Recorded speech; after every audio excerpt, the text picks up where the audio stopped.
the volume nice and loud. Cause we are controlling transmission with dance beats and R&B.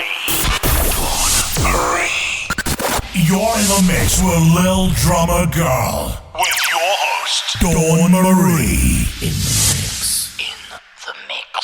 Hey. It's Dawn Marie Mutel, your host of The Little Drummer Girl. Today, I have Reed Barrickman, who is from The Dirty Doors, a tribute band of the original Doors. And let me tell you, they freaking rock.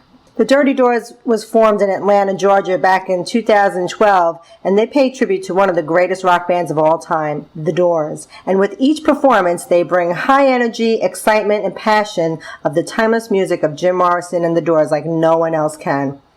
The band features Reed Barrickman on vocals, Matt Bowling on guitar, Geoff Lewis on keyboards, and Alex Self on drums. Although I caught the show with their former drummer, Jason Monsieur, who was with them for 3 years, who happened to move to North Carolina. But together, they faithfully recreate classic songs like Light My Fire, Riders on the Storm, Hello, I Love You, and L.A. Woman, and so much more.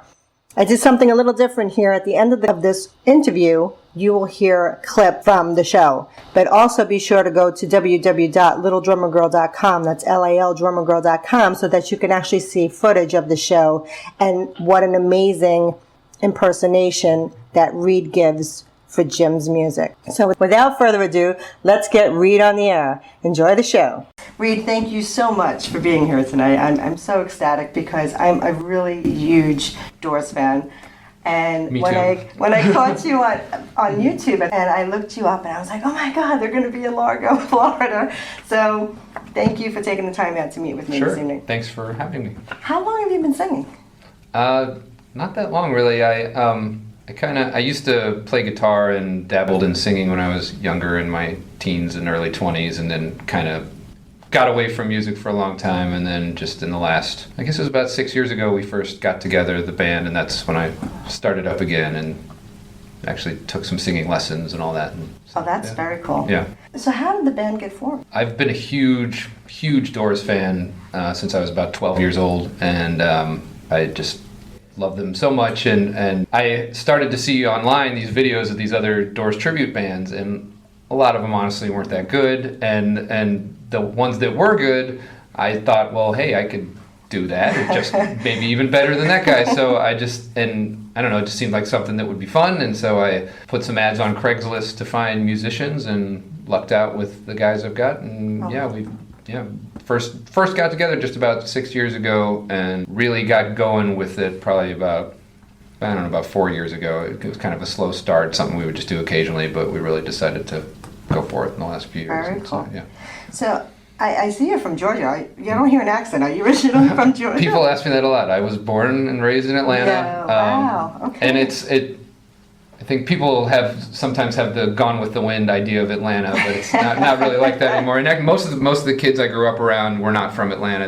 Or their parents weren't. They'd moved from other places, and so Atlanta is very much a melting pot, you could say. And I never had that much of an accent. And actually, at some point in my life, I guess in high school or so, I decided to get rid of any accent that I might have, because there's unfortunately that stigma that goes with having a southern accent. Oh, I totally get it. I'm from New York City and Brooklyn, and I know it's a hard thing to deal with. So you're on tour right now. How long is the tour for? Well, it's just a weekend tour. We're just doing two dates in Florida this weekend, and we average about usually 2 to 3 shows a month.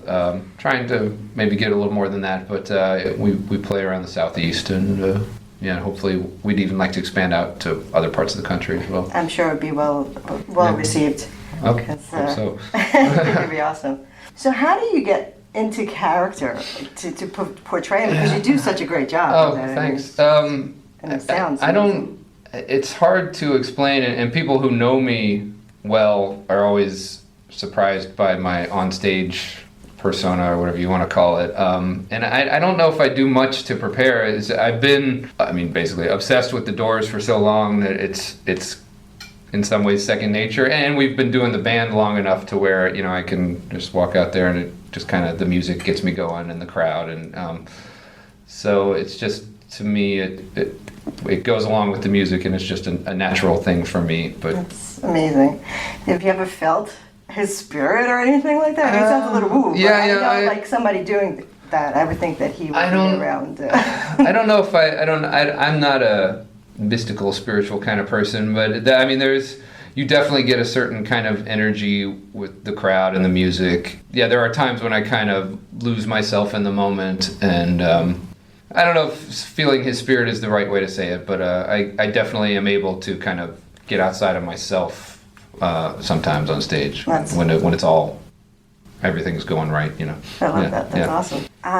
Have you been to his gravesite in Paris? Yes, I have. I've been a few times. I went to Paris when I was like a teenager, and then on a school trip, and that was, of course, where I wanted to go. And then I went again with my family when I was a little older, and then I went another time a few years ago for a wedding. I was over there, and Nice. I had to make the trip while I was there, of course. Yeah, I finally got to go one year, and I was like, I finally made it here. So how did you wind up finding your agent, Rich? Like, cause it's he found us. And I don't know. I think he just saw some videos online or something, and we played at a venue that he works with sometimes in the Atlanta area, and I think he maybe heard about us through them, and he contacted me, and so we're not exclusive with him, but he's gotten us the shows in Florida, and we've got another exciting one that I can't mention yet, but one coming up that we're very looking forward at a well-known venue in another state. But can you give away the state?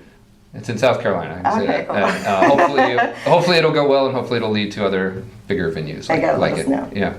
So tell me, are you ready for the 11-stroke roll rapid fire interview? I didn't know about it, but sure, I can be ready. Awesome. Okay. Your favorite food? Pizza. Favorite travel spot? Oh, the beach. Not necessarily one in particular, though. Yeah. Favorite article of clothing? Oh, I don't know. Good pair of jeans, I guess. Do you have a favorite scent? Oh. I remember there's this perfume that always smells good. I don't know what it's called, but is it floral? Floral. Yeah. Okay. The worst job you ever had? Probably waiting tables. Yeah. Your first car? It was a Toyota Camry. Your favorite music to listen to when you're not working? Well, I love classic rock. The Doors are my favorite, but I also love the Beatles and the Stones and Led Zeppelin and all that kind of stuff. So yeah. Good stuff. Yeah. Your favorite pastime? I like to. I don't know. I'm kind of boring sometimes. I like to relax. I like to go for walks. I like to read. I like to watch movies, that kind of stuff. And I like to travel. And I just went to California last week and had a nice trip out there. Nice. Which part? I did kind of not all over, but I started in Death Valley and I was going to go to Yosemite, but it was closed because of the fires, so I went to Sequoia National Park and drove over to the coast, to Monterey and down the coast, and spent a few days in LA after that. And, Sounds like a good trip. Yeah, it's fun. Was there any work involved, or was it just all pleasure? No, just, work in the sense that when I was in LA, I did... to go to Whiskey A Go-Go? Of course, yeah. But we have an Instagram account that we have quite a few followers, which I'm kind of proud of. But we're the Dirty Doors on Instagram. But I took a lot of photos of various spots around LA that are notable for the Doors, either having been there or photographs of Jim Morrison there, and I did some then and now photos. And nice. I like to do that kind of stuff. That's very cool. Yeah. I'll have to check that out. Yeah. And I'll make sure I put a link to that as well, to your website. Thank you. Also your website. Your favorite book? Oh, wow. It's I don't know why the first one that popped in my head was On the Road by Jack Kerouac, so I know a lot of people say that, but it's the first one that popped in my head, so I'll go with that one, yeah. Your biggest pet peeve? Oh, wow. My good friends, if they heard that question, they would be laughing because I have a lot of pet peeves. There has to be one that's the ultimate pet peeve. I'm trying to think of what the ultimate would be. People do so many things that annoy me, so it's easy to get on my skin. I don't know. Here's a weird one. Sneezing really bothers me when people sneeze, and I know it's not something you can control, and I know it's a natural thing that happens, but it really it irritates me. And of course, I sneeze like everybody else, but but they're your germs. It makes me cringe whenever I hear somebody sneeze. I mean, I don't like seeing people sneeze without covering their mouth. Yeah, well, that's a good one. People who don't cover their mouth when they sneeze or cough. Or cough. Yeah, like, really? That's a good pet peeve. Yeah. Your favorite person to chillax with? Oh, I guess lately I have a friend named Shannon she's usually the one I go to, and we just want to hang out and relax. Yeah. Well, thank you for playing that. Sure. Thank you. So our time is almost up. You say you're on social media, so you're at Dirty Doors. On all the social media, we're at the Dirty Doors. The Dirty Doors. Okay. Our website, however, I need to make sure everybody knows this. The website is not thedirtydoors.com. That's actually a porn site, so don't go there unless you want to go there. Good to know. And unfortunately, that was taken. It's a long story. Somebody who was trying to sabotage the band. Actually, it's kind of ridiculous. Wow. And but our website address is dirtydoorestribute.com. But on Facebook and Instagram and everything else, we're the Dirty Doors. Okay, cool. Yeah. I'll make sure I put all the right links in the show notes there. Yeah. And if you could give one pearl of wisdom to those who are looking to break into the business or those who are just starting out, what might that be? I mean, I know it's another cliche, but you really got to have the passion for it. It's got to be something you really want to do and something that you really care about. I think a lot of people go into stuff kind of half-hearted and think, oh, I'll just go in and I'm going to make it, or I'm going to go do this, and so that part of the reason I decided to do the Doors tribute thing is because I love them so much, and I know the stuff so well that I knew that I could be at least somewhat decent at it. So and it's important to build relationships and to network with other musicians and maybe talk to them and find out how they've gotten to where they are, and you can always learn something from other people. Absolutely. Those are great words of wisdom. Thank you so much for sharing that. I want to make sure that our listeners out there are going to check out your live footage from tonight's show, because I will be able to attend the show and get some footage, so I want to make sure everybody check that out. And I want to say thank you again, and I wish you the best of luck on the tour. And when you're back in town, please let me know. Absolutely. Because I'd love to catch you guys again. All right. And now here's a clip from the show. Ladies and gentlemen, welcome to the Tommy Playhouse at the Central Park Performing Arts Center. Let's give a big largo welcome to the Dirty Doors!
listeners out there, thank you for joining us. And I want to make sure that you remember to sign up at www.littledrummergirl.com. That's LILdrummergirl.com. And remember, it's never too late to begin to live the life of your dreams and leave a trailblazing behind you. So rock on and rock out, and I'll catch you on the flip side.